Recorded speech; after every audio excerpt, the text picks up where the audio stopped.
ओम नमो भगवते वासुदेवाय नमः. राधे राधे. नमः शिवाय. नमस्कार यूट्यूब फॅमिली. आपल्या यूट्यूब चॅनलमध्ये आपले सहर्ष स्वागत आहे. मग सगळे कसे आहात? मजेतच असाल. मी आज तुमच्यासाठी शिवमहापुराण कथा पठण सिरीज घेऊन आली आहे. तरी पूर्ण व्हिडिओ पहा व व्हिडिओला लाईक करा व आपल्या चॅनलला सबस्क्राईब करा. तसेच कमेंटमध्ये नक्की सांगा तुम्हाला शिवमहापुराण कथा ऐकल्याने काय लाभ झाला ते. शिवमहापुराण ही कथा अशी आहे की हे ऐकल्याने तुमचे सगळे पाप नष्ट होईल आणि तुमच्या संसारामध्ये पती-पत्नीमध्ये अधिक प्रेम वाढेल व सुख समाधान लाभेल. तुम्हाला चारी बाजूंनी शुभ समाचार कानावर ऐकाय पडतील. ओम नमः शिवाय. अध्याय 20. भगवान शंकरांचे कैलासागमन. ब्रह्मदेव नारदांना म्हणाले, कुबेराच्या तपोबलाने भगवान शिवजींचे कैलास पर्वतावर कसे आगमन झाले ते आता सांगतो. ब्रह्मदेवाच्या ललाटापासून झालेला आणि सृष्टीमध्ये संहार करणारा रुद्र हा माझेच रूप आहे. म्हणूनच त्याच्याच रूपाने गृह्यकाचे निवासस्थान असलेल्या कैलासावर जाणे, कुबेराचा मित्र होऊन तपश्चर्या करावी. शिवजींची इच्छा ऐकून रुद्रदेव कैलासावर जाण्यास निघाले. आनंदाने डमरू वाजवू लागले. तो प्रचंड मोठा ध्वनी ऐकून श्रीहरी, सर्व देवदेवता, ऋषीमुनी, वेदशास्त्र संपन्न तसेच सिद्ध असे सर्व गण त्यांच्याजवळ पोहोचले. असंख्य महाबलवान गणपाल आपल्या अनेक गणपरिवारांसह तेथे आले. श्रीहरीचे अत्यंत तेजस्वी स्वरूप होते. शिवदर्शनाच्या इच्छेने अनेक महात्मे तेथे आले होते. मी, श्रीहरी, देवता, गणपाल वगैरे सर्वांनी शिवजींना मनोभावे वंदन करून त्यांची स्तुती केली. कुबेरांनी सर्वांचे स्वागत केले. शिवप्रभूंची पूजा केली. कैलासावर उत्तम प्रसाद बांधण्यात आले. कुबेरावर अनुग्रह करून शिवजी कैलास पर्वतावर निघाले. भगवान शिवजी कैलासावर राहू लागले. दक्षकन्या सतीशी विवाह केला. सुखाने संसार करू लागले. हे नारदा, रुद्रस्वरूप शंकर कैलासावर कसे आले हे तुला सांगितले. कुबेराशी मैत्री कशी झाली हे देखील सांगितले. या कथा एकाग्र चित्ताने जो श्रवण करेल त्याला सुख शांती लाभेल. रुद्रसंहिता 2 सतीखंड. अध्याय 1. सतीचे चरित्र व कठोर साधना. नारद ब्रह्मदेवाला म्हणाले, हे विधाता, शिवजींच्या कृपेने तुम्ही सर्वज्ञ आहात. सदाशिव जोगी आहेत, परंतु त्यांच्या मनात विवाहाचा विचार कसा निर्माण झाला? सती शिवपत्नी कशी झाली? दक्षावर रागावून तिने आपल्या देहाचा त्याग कसा केला? पुन्हा ती हिमालयाची कन्या कशी झाली? पार्वतीने कशा प्रकारे कठोर तपश्चर्या केली? तिचा शिवजीबरोबर विवाह कसा झाला? शिवजींच्या अर्ध्या शरीरावर तिला स्थान कसे प्राप्त झाले? भगवंतांचे अर्धनारीश्वरेश्वर रूप काय आहे? या सर्व गोष्टी आपण सांगाव्यात, ही नम्र प्रार्थना. ब्रह्मदेव म्हणाले, संध्या ही माझी कन्या. तिचे अलौकिक असे सौंदर्य पाहून मी कामपीडित झालो. त्यावेळी महायोगी रुद्रांनी माझा धिक्कार केला आणि पितृ धर्माचे स्मरण करवले. त्यानंतर ते कैलास पर्वतावर निघून गेले. मी मायेने मोहित झालो होतो, त्यामुळे त्यांच्याबद्दल माझ्या मनात वैरभाव निर्माण झाला. मी शक्तीची आराधना केली. महादेवांना मोहित करण्यासाठी दक्षापासून सतीची निर्मिती केली. दक्षसुता उमा हिने कठोर तपश्चर्या केली व रुद्राची पत्नी झाली. दोघांचा प्रपंच सुखाने सुरू झाला. यानंतर शिवजींच्या मायेने दक्षाच्या मनात अहंकार निर्माण झाला. ते रुद्राची निंदा करू लागले. त्यांनी एक मोठा यज्ञ केला. त्यामध्ये सहभागी होण्यासाठी मला श्रीहरींना, देवांना व अनेक ऋषीमुनींना आमंत्रण दिले, परंतु रुद्र आणि सती यांना बोलविले नाही. तरी देखील तिने वडिलांनी आयोजित केलेल्या यज्ञास जाण्याचे ठरवले. रुद्रांनी समजावून सांगण्याचा खूप प्रयत्न केला, परंतु सतीने हट्ट सोडला नाही. रुद्राला घेऊन सती वडिलांच्या यज्ञात आली, परंतु तिला कोणी मानसन्मान दिला नाही, विचारले देखील नाही. रुद्राबरोबर कोणी बोलवले नाही. सतीला हा अपमान सहन झाला नाही व तिने धगधगत्या यज्ञकुंडात उडी मारून सर्वांसमक्ष देहत्याग केला. सतीच्या देहत्यागाची वार्ता ही शंकरांना कळाली. त्यांनी गणासहित वीरभद्राला तेथे पाठवले. त्यांनी दक्षाचा शिरच्छेद केला व त्याचे मस्तक यज्ञकुंडात टाकले. पुन्हा वीरभद्र गणासह कैलासावर आले. त्यांनी महादेवास सर्व वृत्तांत सांगितला. सर्व देवतांनी शिवजींची स्तुती करून दक्षाला जिवंत करण्याची विनंती केली. शिवजींनी दक्षाला जिवंत केले. पुन्हा यज्ञ केला. सर्वांनी रुद्राची पूजा केली. तीच सती पुढे हिमालयाची कन्या झाली. तिचे नाव पार्वती असे ठेवले. तिने कठोर तपश्चर्या करून पुन्हा शिवांना पती म्हणून वरले.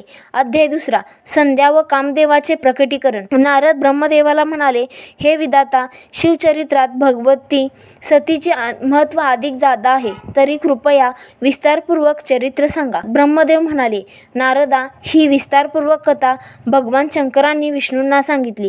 तीच पावन कथा मी तुला सांगतो. पूर्वी भगवान शंकर निर्गुण निराकार होते. उमेशी विवाह केल्यावर ते द्विरूप झाले. ते सगुण बनले आणि शक्तिशाली झाले. त्यांच्या उजव्या अंगातून विष्णूंची उत्पत्ती झाली, डाव्या अंगातून माझी उत्पत्ती झाली, हृदयातून रुद्रांची उत्पत्ती झाली. तेव्हापासून सदाशिवांची ब्रह्मा, विष्णू व रुद्र हे 3 रूपे क्रमशः सृष्टीकर्ता, पालनकर्ता व संहारकर्ता म्हणून प्रसिद्ध झाली. शिवजींची तपस्या करून मी सूर, असुर व देवगण आदी निर्माण केले. प्रजापती व देवश्रेष्ठींना उत्पन्न केले. त्यामुळे मला फार समाधान प्राप्त झाले. मी प्रभावशाली मानसपुत्रांना निर्माण केले. तसेच माझ्या मनापासून अत्यंत मनोहर रूप असलेली कन्या निर्माण झाली. तिचे नाव संध्या. ती मंत्रजप करीत असे. तिच्या सौंदर्याने मुनी मोहित होऊ लागले. माझ्या मनापासून एक पुरुषही निर्माण झाला. तो अतिशय अद्भुत असा होता. त्याची अंगकांती सुवर्णासमान होती. त्याचे संपूर्ण शरीर हे बांधेसूद आणि लोभस होते. त्याच्या श्वासोच्छ्वासातून देखील सुगंध प्रकट होता. त्याच्या अंगावर केशराच्या उटीचा सुवास होता.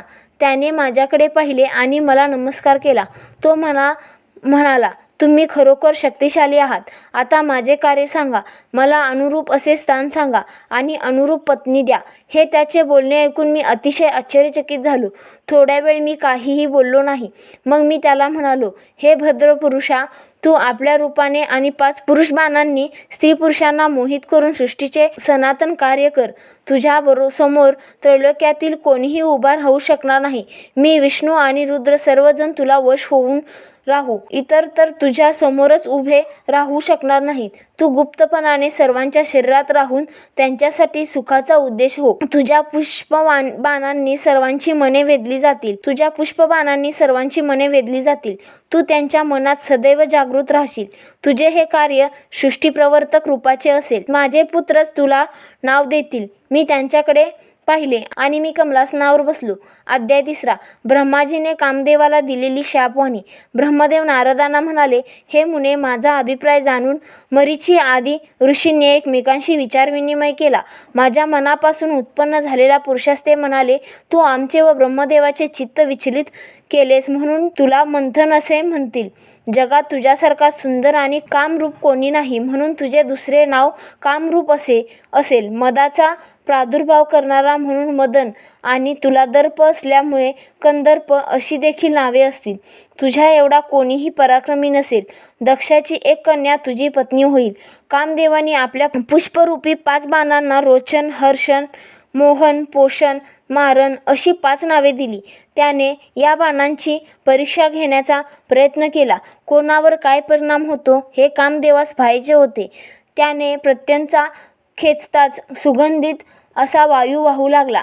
त्यामुळे सर्वजण मोहित झाले. सर्वांच्या मनात काम विचार जागृत झाला.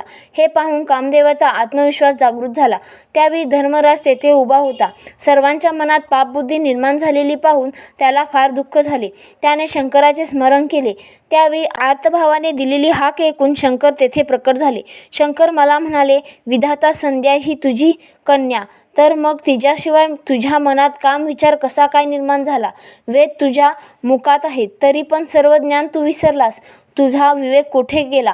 एका स्त्रीला पाहून तुझे मन मोहित झाले. धिक्कार असो.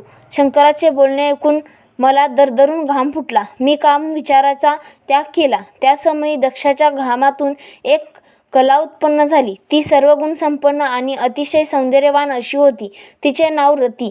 तिचे रूप पाहून अनेक ऋषी मोहित झाले. निर्दोष अशा संध्येमुळे अनेक पितरांची सृष्टी अस्तित्वात आली. धर्मामुळे महादेव प्रकट झाले. त्यांनी ऋषींना आशीर्वाद दिला. ते निघून गेले. मला कामदेवाचा खूप राग आला. त्यामुळे मला लज्जित व्हावे लागले. मी त्याला शाप दिला. शिवनेत्रातील अग्नीने तू भस्मगात होशील. कामदेव घाबरला. त्याने उशाप मागितला. मी पुन्हा सांगितले, शिवजी ज्या विवाह करतील पार्वतीबरोबर त्यांचा विवाह झाला की तुला दुसरे शरीर प्राप्त होईल. हा उशाप ऐकून कामदेव आणि सर्व ऋषीमुनींना समाधान प्राप्त झाले. मी निघून गेल्यावर सर्वजण आपल्या स्थानी निघून गेले. अध्याय 4. कामदेव आणि रतीचा सुखाचा विवाह. नारद ब्रह्मदेवांना म्हणाले, त्यानंतर कामदेव आणि रतीचा विवाह झाला की नाही हे सांगा. ब्रह्मदेव म्हणाले, हे मुनी, दक्ष कामदेवांना म्हणाले, मदना, माझी कन्या रती आहे. ती तुझ्याप्रमाणे सर्वांग सुंदर आहे. ती सुशील आहे. तुला ती सर्व गोष्टींनी अनुरूप आहे. तरी तिचा स्वीकार करावा. मी सदैव तुझ्या समवेत राहीन आणि तुझ्या इच्छेच्या पलीकडे जाणार नाही. मदनाने या गोष्टीस तात्काळ संमती दर्शवली. त्या दोघांचा विवाह उत्तम प्रकारे संपन्न झाला. शास्त्रविधीप्रमाणे कन्यादान झाले. विवाहामुळे मदन व रती अतिशय सुखावले होते. रतीच्या सौंदर्यावर मदन मुग्ध झाला होता व मदनावरून रती जीव ओवाळून टाकण्यास तयार होती. दोघांचे एकमेकांवर अत्यंत प्रेम होते. या प्रेमामुळे त्याला आपल्या शापाचा देखील विसर पडला. आनंदाच्या रथात बसून दोघेजण प्रेमाच्या राज्यात राज्य करत होते. प्रेम हे जीवनाचे प्रमुख सूत्र आहे. या दिव्य प्रेमाने दुःखाचा विसर पडत असतो. सारी सृष्टी आनंदाने नटलेली दिसत असे. अंतरंगात प्रेमाची बाग फुललेली असते. तिचा सुगंध हृदयात आणि बाहेर सदैव नांदत असतो. ओम नमः शिवाय. तरी व्हिडिओ आवडला असेल तर व्हिडिओला लाईक, शेअर, कमेंट व आपल्या यूट्यूब चॅनेलला सबस्क्राईब करा. तसेच बेल आयकॉनवर क्लिक करा, जेणेकरून आपल्या नवीन व्हिडिओची नोटिफिकेशन सर्वात आधी तुम्हाला येईल. राधे राधे.